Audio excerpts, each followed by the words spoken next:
Hi everyone, welcome back to my Draconian Necromancer series where I'm hoping to defeat 5 allied Emperor level AI opponents, and I gave them a 20 turn head start before doing anything. So it is end of turn 57, this is episode 12, and I have a really interesting battle to share in this video. So you recall the last battle, I had 2 stacks and was decimated by some tier 2 2/3s, but still won despite losing a few units that I would have preferred to keep. So I'm down to 6 units, all of them pretty excellent, but this guy's a little underleveled still. But I was able to fend off an army much larger than myself, and it was a siege defense, which affords some unique opportunities. So you'll see how I handled it here. They have plenty of ranged units, so I thought if I stayed up at the walls, especially since I only have 2 units that do ranged damage, I didn't think that trying to meet them at the walls would be useful. Instead, I thought that I would let the guys who can fly or move fast or get through the walls fast deal with them back here first, and then the ranged units and other folks who have trouble getting past the walls would come later, so I could deal with them second. So I decided to stay back here and entice some of the flyer units to meet me way before the rest of their allies, so that I could take them out. And I'm hoping to use in this battle my hero, who has the greater lifesteal, to basically be able to continuously stand up to melee attacks and being able to heal back up to full strength after taking damage each time. That's the hope, so that I can soak up a lot of damage and keep it sustainable, which is one of the things I love about playing with the Necromancer, is that with the right item combinations, it can be possible. So there's some flyers. They go down pretty easily, as you saw. And so some of the faster units are making their way in, while the rest of the slower units are staying behind. Though there are 2 spots in the walls, of course, where they are sneaking in. So I'm trying to get this guy, especially since he's got the static shield. See, 11 on the greater lifesteal. It's just amazing, especially when his defense is so high. He takes little damage, but lifesteal's a ton. That moving target is unfortunate, though, making the opponents beefier.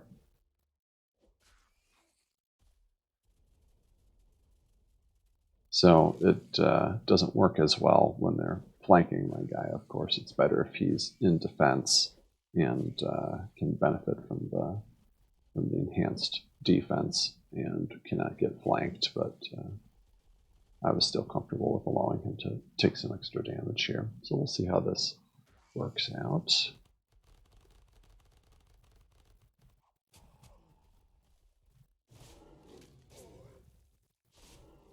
The stun is really lovely on these guys.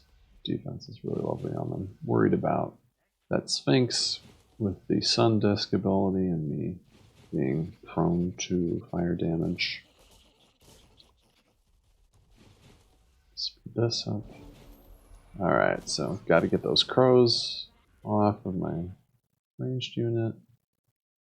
Used Shadow Step to form a better defensive line, so he'll be ready. So he's stunned at the moment and now dead. So just trying to let my hero do most of the hard work. He's Skin of Oil, unfortunately. That was an unfortunate combination that I should have thought more carefully about. But oh well. And the Animal Slayer is not great. So I was pretty lucky. So he's super, super low. Though if my hero stays alive and doesn't have to use Undying to get back into the fray, I can always do Greater Reanimate on Dead. So another 10 lifesteal there. Keeps me kicking. Very minimal damage. Yep.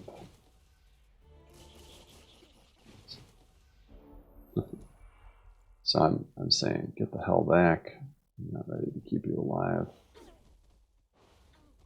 Thank God he didn't get lucky there. Keeping him back as well. I did a little siphon life just to keep them tip-top and keep them defended. So he comes back there. That's okay. They're really being aggressive with going back here. I really would prefer them try and melee attack my guys, but of course they're smart not to. Not that range units would do that. But so there are plenty of range units that I have to get in their faces and deal with. But it's hard to do that because you want to be able to keep them in defense. So this is good. That. See, do 1 damage and get 8 life back. Oh, wonderful. Love these guys.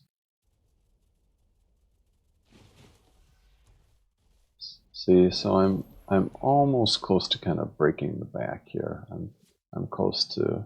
That was unfortunate that I didn't get the thing off, but a little more siphon life. Pull them, get him back as I'm worried about this guy sneaking here. I think I'm gonna. So lucky. So lucky. The blades that he didn't die from that.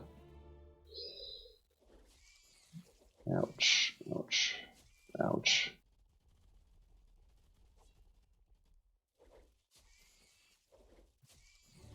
So with him going down, I'm thinking to myself, I hope I can use my greater reanimate undead on him.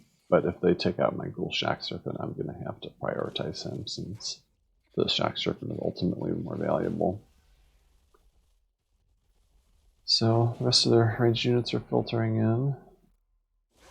So I take him out because I got to get my ranged unit off. Shadow step here to get in their face. Using the cadaver to soak up some damage.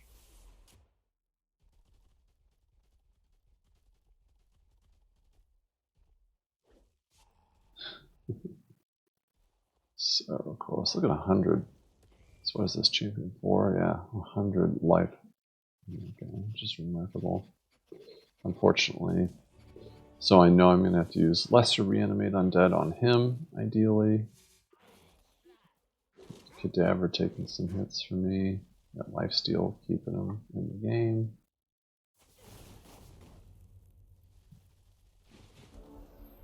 Alright. So take out the monkey. Take him out. Took him out. This guy will be going down soon. See ya. That's okay, they resurge. Projectile reflection. Such wonderful tier 4 units. Some of my favorite tier 4 units as I talk about in my Steam guide. Alright, so raised him up. Decided to cast that. Unfortunately they disjuncted it, but it probably saved him because they didn't cast a rain of poison blades on him. Because they spent their time disjuncting instead. So now, see, just the lifesteal is amazing. And on him too as a melee unit. So most of those are taken out, keeping my high health units up here, keeping my vulnerable units back there. And I think they ran out of mana. It's getting in their faces. So I am thinking about using Greater Reanimate Undead on my spider. Hero's back there. I think he's out of mana at this point. Wow, 100. 100. Oh yeah, and it's the leader too, so that explains it. But thankfully all his points are gone, so he'll go out there to take care of him. I knock this guy out, so I can go to resuscitate soon. Yep, so that is how I didn't lose a single unit. So the rest of this is easy peasy. Re-raise the cadaver, take him out. So I thought that was pretty sexy. The other thing, I took advantage of the AI being stupid and making my job easy, where during my turn they had what we call Iron Fist, a level 5 hero separate from his stack, and conveniently I was able to ghoul.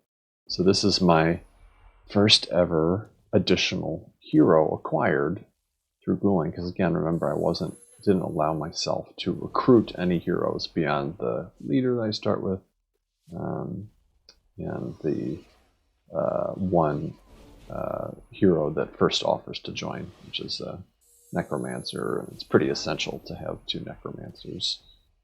So I despaired him plenty so that I'd be able to guarantee the ghoul, and so now I have him, which is really great. And dreadnoughts with the ability to give some fire protection can be pretty useful, and they can also build to be pretty tanky. He's got no items, he's still 1410, so we'll see how that goes. But I think that is all I need to talk about. And I should mention too that I'm not accepting the surrender of any AI in this game. I'm forcing myself to hunt them, every last hero in HQ down, because it makes it too easy if they surrender and they give you a nice hero stack and other stuff. So I'm accepting no surrenders just to keep the level of difficulty up. And just real quickly, the kind of heroes this is the first new hero edition. Armies are pretty consistent. What I'm building is pretty consistent still, starting on these fire giants. I can't rush them every turn. They get too unhappy. So I'm going to have to do it a little more sparingly. But I am starting to hasty plunder cities. So what I like to do early game is I like to, for the cities I'm comfortable, I know I can hold on to without having to kind of station troops. I'm comfortable with keeping them because I want the resource production from it. But once I start getting to cities that are close to the AI and I want to be able to move forward with my armies and don't want to be able to have to try and station troops to defend them, then I just start plundering them for the resource boost from it, and that they can't be recaptured. You could do Scorching Earth so that you hold on to it until they're captured and then it's raised. But the thing is, I want to be spending my spells instead on summoning. I don't want to be spending spells on other stuff. It's not as much of a priority. So that is where we at. I hope you enjoyed that battle, and we'll see you in episode 13.